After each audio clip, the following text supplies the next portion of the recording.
Hello दोस्तों, welcome to my channel. आज हम आपके लिए लाए हैं 2020 का साइंस का बोर्ड एग्जाम पेपर का सॉल्यूशन, जिसमें हम शायद 1 to 20 क्वेश्चन देखने वाले हैं। लेकिन इसमें जो सेट में आता था 2020 तक का, तो बच्चों उसमें ना एमसीक्यू नहीं होते थे। मतलब कुछ पार्ट्स हैं एमसीक्यू के, कुछ नहीं है। तो केवल हम एमसीक्यू वाले क्वेश्चंस को अटेम्प्ट करने वाले हैं, rather than question we will discuss in another video. So you subscribe my channel. Channel को सब्सक्राइब कर लीजिए और वीडियो को ज़रूर शेयर कीजिए। पीछे भी बहुत सारी वीडियो हैं जो हमारे चैनल पर अपलोडेड हैं।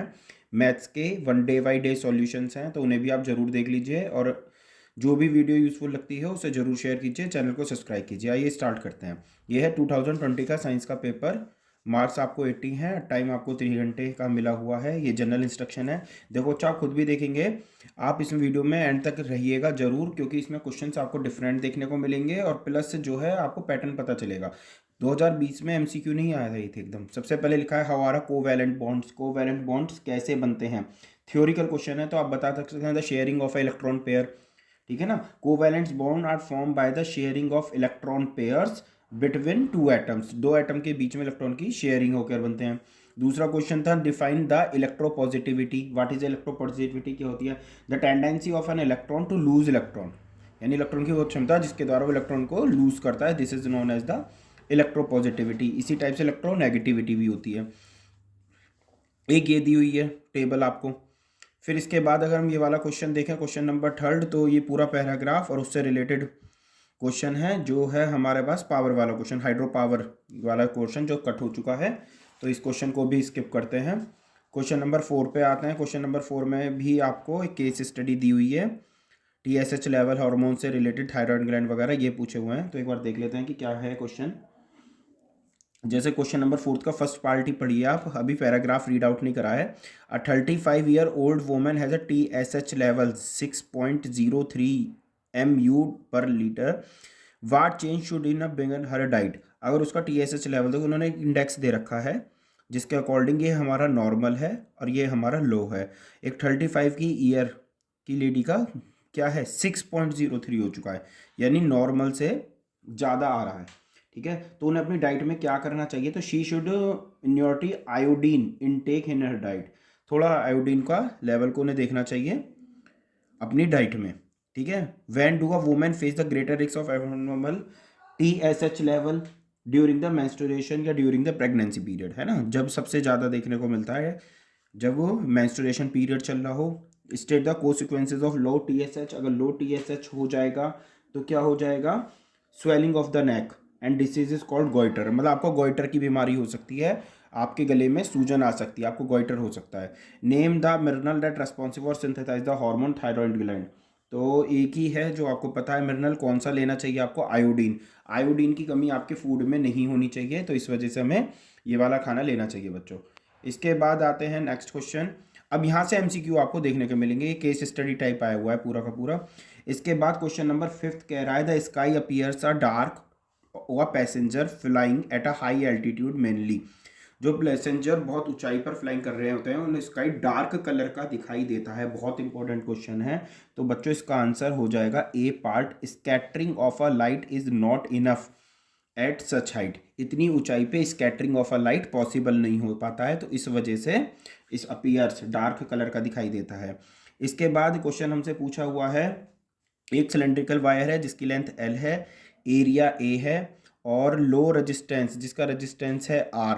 The area of cross section another in the same material and the same resistant but length 2L। अगर हम लेंथ 2L कर दें द एरिया, तो एरिया कितना हो जाएगा? तो आप इसे उससे ही निकाल लीजिए क्वेश्चन से कि रजिस्टिविटी RA/L होती है। ठीक है। एक सिलेंड्रिकल वायर है जिसकी लेंथ L है और यूनिफॉर्म एरिया A है और रेजिस्टेंस R है। तो अब बच्चों यही चीज़ हमें देखनी है। हमें क्या कह रहा है, अगर लेंथ को अगर मैं 2L कर दूं, ठीक है ना, ये कह रहा था area of a cross section of another conductor of same material same resistance, दोनों का रेजिस्टेंस भी सेम है और वो भी सेम है, बट द लेंथ 2L, और लेंथ को हम कर रहे हैं कितना? 2L, दुगना कर रहे हैं, डबल, है ना। देखो ये है हमारा वायर, इसकी लेंथ है L। देखो बच्चों, अगर हम इसे लेंथ इसे डबल कर दूं तो डबल कब हो सकता है? फोल्ड करके, लेंथ इसकी खींच के। अगर लेंथ डबल कर रहे हो, 2l कर रहे हो, ये जो है ना पोर्शन, ठीक है ना बच्चों। तो अगर हम इसे देखेंगे क्वेश्चन को, तो जैसे हमारी लेंथ है एक वायर की l है, तो हमारे पास फॉर्मूला होता है rho equals to R L A upon L. तो अगर यहाँ से मैं ए का फॉर्मूला निकाल लूँ तो ए इक्वल्स टू क्या होगा? Rho L upon R. ये होगी हमारी क्वेश्चन नंबर फर्स्ट। अब हमारा सेम मटेरियल का है, रेजिस्टेंस भी सेम है। अब वो कह रहा है लेंथ को कर दो दुगना, तो जो नया वाला एरिया हो जाएगा, तो 2 शुरू में ले आइए बच्चों, तो हो गया रो एल अपॉन ए। एल अपॉन ए को फिर से मैं ए लिख सकता हूँ, तो एरिया भी 2a हो जाएगा। तो बच्चों इसका ऑप्शन जाएगा करेक्ट आंसर सी। अच्छा क्वेश्चन है। इसके बाद अगर हम देखें next question, question number 7। Question number 7 कह रहा है the maximum resistance can be using a 4 resistors each of a resistance. ये कह रहा है मैक्सिमम रेजिस्टेंस कितना होगा। तो मैक्सिमम के लिए बच्चों में किस में लगाना चाहिए? सीरीज में। और मिनिमम के लिए हमें किस में लगाना चाहिए?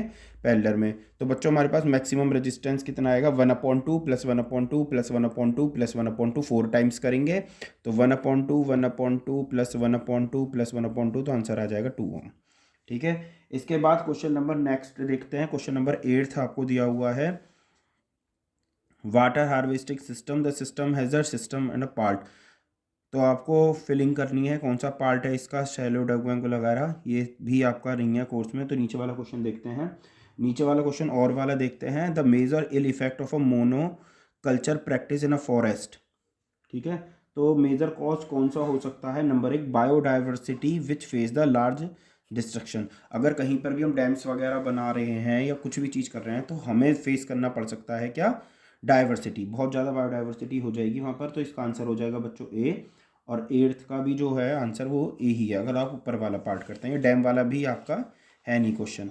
क्वेश्चन नंबर 9 देख लेते हैं। Several factories are pouring their waste in a river river A and B. Water samples they are collected, दोनों के सैंपल कलेक्ट करते हैं। They observe the sample collected in river A was acidic और B में was basic. The factories, उसमें साबुन की waste है, ठीक है ना, या फिर डिटर्जेंट की वेस्ट है, and alcohol near by B. Soap and detergent factory है बी में या alcohol factory A. Lead storage factory manufacturing near A and soap and detergent like B. ये ही आंसर होगा बच्चों। लेड स्टोरेज फैक्ट्रीज जो होंगी वो नियर बाय ए होंगी, जो कि एसिडिक आएंगे, और सोप और डिटर्जेंट वाली फैक्ट्री होंगी बी। अगला क्वेश्चन है क्वेश्चन नंबर 10।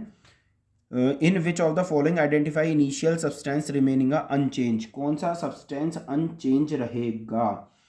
तो इसमें कडलिंग ऑफ अ मिल्क, दूध से दही बनना, दही से दूध नहीं बन सकती, fermentation of a grapes, digestion of food. ये बिल्कुल 6th क्लास का क्वेश्चन दिया हुआ है। तो क्वेश्चन नंबर 10 का करेक्ट आंसर बच्चों हो जाएगा B.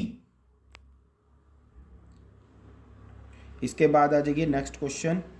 Aqueous solution A turns a phenolphthalein into a pink. वो पिंक में चेंज कर देता है। On addition aqueous solution B to A pink colour disappear. फिर से ऐड करने पर पिंक कलर गायब हो जाता है। The following statement is true for a और बी। तो ए इज स्ट्रांगली बेसिक और बी इज वीक बेस। ठीक है, ये दिया हुआ है फर्स्ट इसका। इसके बाद है A is strongly acid and B is weak acid. A is a pH greater than 7, B is a pH less than 7। ये इसका करेक्ट आंसर होगा क्वेश्चन नंबर 11 का, कि A का pH जो है वो 7 से ज़्यादा है यानी कि बेसिक है, और B का pH 7 से कम यानी कि एसिड है। इस बात क्वेश्चन नंबर 12 आपके कोर्स से कट है, तो ऐसा आप छोड़ सकते हैं। इसका और वाला पार्ट देख लीजिए आप। Question, consider the following statement of an element X with the number of proton 13। ठीक है, अगर आपको कोई प्रोटॉन 13 है तो उसमें इलेक्ट्रॉन भी 13 होंगे, और 13 में वो एल्यूमिनियम ही होगा, है ना। तो इसका आंसर लगा लीजिए 12 का। क्या दिया है? It is a amphoteric oxide. क्या वो एम्फोटेरिक ऑक्साइड होगा? उसकी वैलेंसी 3 होगी, उसका फॉर्मूला AlCl3 होगा। बच्चों 13 नंबर है, तो 13 नंबर पे एल्यूमिनियम आता है। एल्यूमिनियम का 283 बैठेगा। ठीक है, तो 3 इलेक्ट्रॉन है इसके लास्ट में, तो इसकी वैलेंसी 3 हो गई। Aluminium is also amphoteric oxide हो गया, और AlCl3 ही इसका फॉर्मूला होता है। तो बच्चों इसके तीनों पार्ट सही हैं। क्वेश्चन नंबर 12 का बी पार्ट। ऊपर वाला हमारे कोर्स में नहीं है, नीचे वाला हमारे कोर्स में हैगा। इसके बाद नेक्स्ट देखते हैं। तो 2 क्वेश्चन आपके असर्शन और रीजन आने शुरू हो गए थे 2020 के पेपर में। तो देख लेते हैं क्या क्या दिए हुए हैं। सबसे पहले following of the member of the homologous series are the member, क्या ये सभी होमोलोगस सीरीज के मेंबर हैं? O H O H O H, हाँ तो सब होमोलोगस सीरीज के मेंबर हैं, सही लिखा हुआ है। इसके बाद कह रहा है a series is a compound same functional group but different, उनका जो डिफर होता है सी एच यूनिट के साथ होता है। यस बिल्कुल सही है, तो ए भी सही है और रीजन भी सही है, तो इसका आंसर हो जाएगा बच्चों ए। इसके बाद alloy is a commonly use in electrical heating devices, alloy use करा जाता है इलेक्ट्रिकल हीटिंग डिवाइस में। यस सही है। Resistivity of alloy is generally higher that is a considered metal but alloy having a low melting point, alloy के melting point अगर low ही होते तो उन्हें हीटिंग एलिमेंट में क्यों यूज करते? तो ये वाला सेंटेंस गलत हो गया। तो A is true but R is false, तो इसका आंसर हो जाएगा सी। तो बच्चों ये जो क्वेश्चन थे ये इस टाइप के क्वेश्चन आते थे 2020 के पेपर में, और ये है हमारी वीडियो 2020 की। आगे भी इसी टाइप से आपको वीडियो आती रहेंगी। पेपर के लिए ऑल द बेस्ट, खूब अच्छे से तैयारी कीजिएगा और वीडियो को शेयर जरूर कीजिएगा, चैनल को सब्सक्राइब कीजिएगा। थैंक यू दोस्तों।